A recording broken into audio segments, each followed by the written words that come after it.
Hello, and welcome to Afternoon Tea with Karen. Today we're going to have some fun with documents and get to know the Socialist Alliance. So, this is the Socialist Alliance webpage. Not really, I'm still failing at browser, so it's a screenshot. Um, anyway, I'm going to have a look at resistance books. To start with, do a bit of online shopping. So, Resistance Books is a non for profit book publisher and distributor. So that's why I'm a little bit wobbly. So we've got a table down the right and some bargains on the left. Sale on. And many pages. So I'm going to check out the Marxist Library. And there's a few books and a couple of pages of that. And we're going to look at the top one. So, bargain. $15. So we've got some original documents and something from Trotsky and an introduction by Doug. Yep, that's a good buy. Communist Manifesto and its relevance today. So we've got Rainbow Cuba, The Road to Rainbow Liberation. I'm going to have a look at socialism, lesbian and gay men. Socialists and the struggle for the rights of lesbians and gay men. Socialism. So 95. Judith Butler had just been out for a few years. 1972, the Pride flag starts in 1978. So this is like, yeah, the dawn of time of the, yep. Right, now I've got some books. I'm going to check out their education for activists.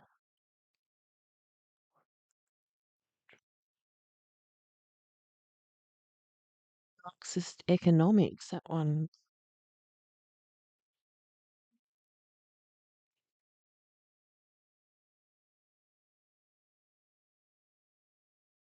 Socialist strategy and tactics.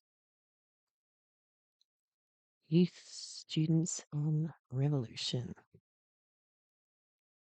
Right, now I'm ready to look towards a socialist Australia. This is big. So we'll just pick out some bits. I like the word struggle.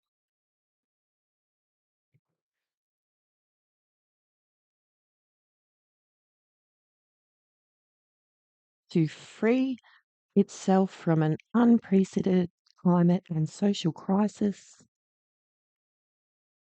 humanity must liberate itself from capitalism by taking ownership and control of society's productive resources from the capitalist elite and replacing this system with the democratic self-management of working people.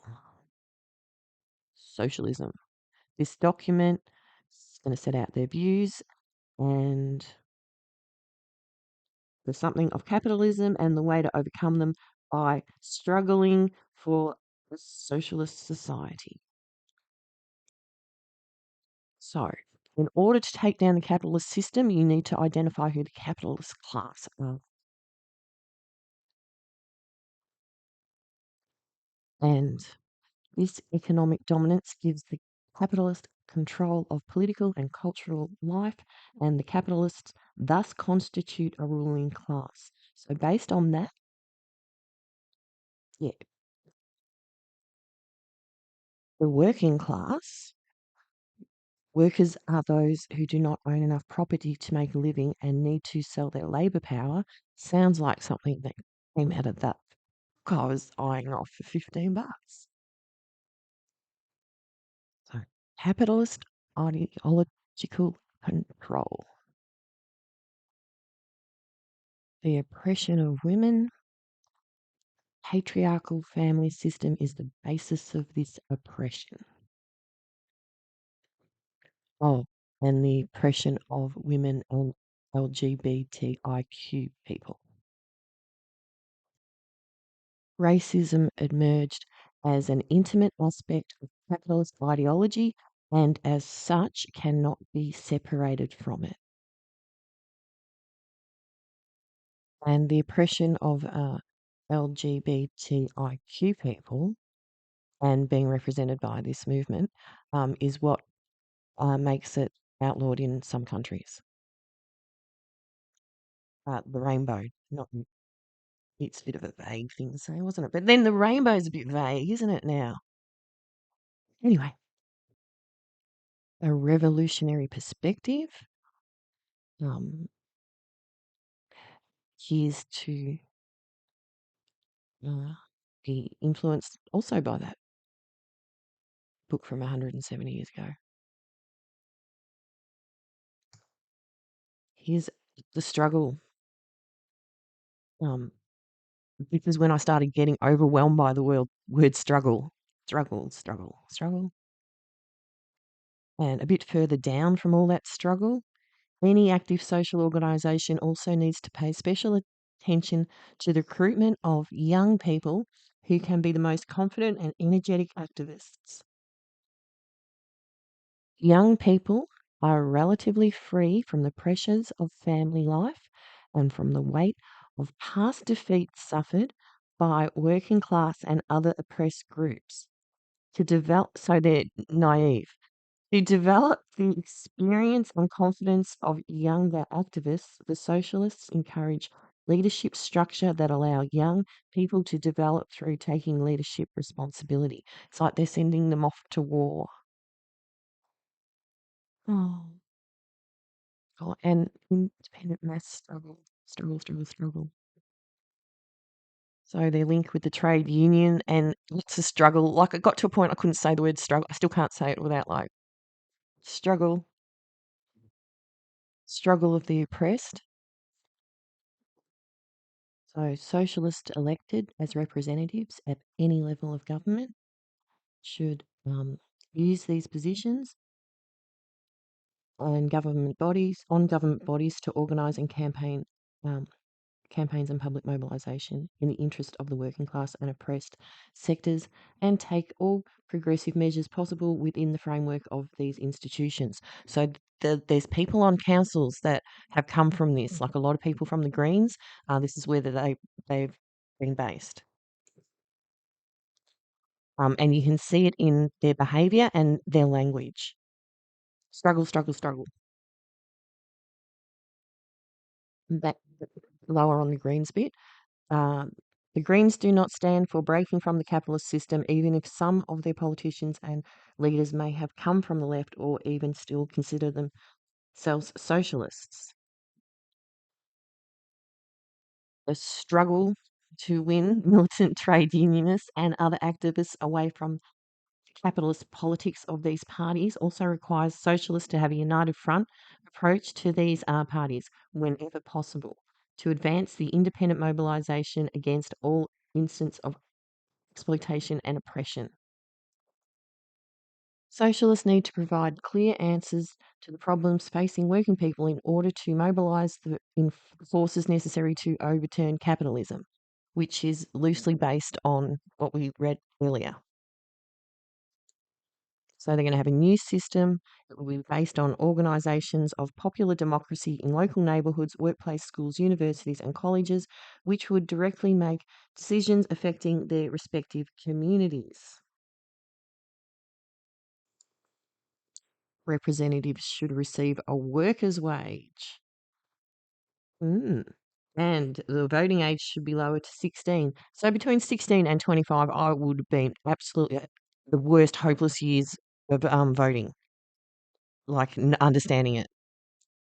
Anyway, so the liberation of women because their labour's exploited, and by fusing women's liberation movement with the struggle of the working class and other progressive movements,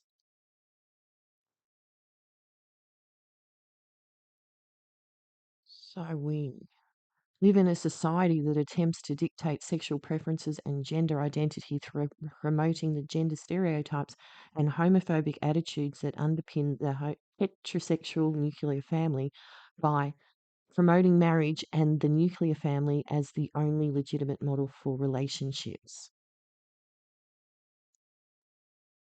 Heterosexism exists at almost every level in this society. So, how are we going to transition to socialism? It's going to be a struggle. And where are we? One, two, three, fourth paragraph down. An important step in the struggle for such change to have anti-capitalist forces being elected to parliament and using the resources of that institution to mobilise extra parliamentary support for anti-capitalist measures. Right. So, how are we going to socially and economically transition to socialism? In a rich country like Australia, the formation of a new government power, the taking of large private enterprises into public ownership, and the extension of economic planning may take place relatively quickly. And for an example, some national I can't say it. Nationalisation and other anti-capitalist measures may be the result of defence move against reactionary attacks. And that was amended at their National Conference of the Socialist Alliance in 2015, which is probably why there's not queer liberation in it yet. Gloria Steinem said, if you don't go out to work, you betray the movement of feminism. You betray the women's rights movement. Babies will be fine. Don't worry about them. Put them into daycare. Give them to a babysitter. You need to go out to work. You need to be soldiers in this war that we're waging. And women just soaked it up. Meanwhile, Gloria Steinem never had children. So she could say that. That message was very destructive. So what we know is that attachment disorders are passed down generationally. So if you develop an attachment disorder because your mother isn't emotionally present for you, is disinterested, then that gets passed down to the next generation. How can a woman rediscover her maternal instinct? You have to start to uncover old losses. You have to look at your own childhood, because the basis on which we form our relationship with our children is the relationship we had with our own mother. So there's a bit about the people that are organising the marches. Well, have their names on the signs anyway that are organising the marches. Anyway, see you later. Bye.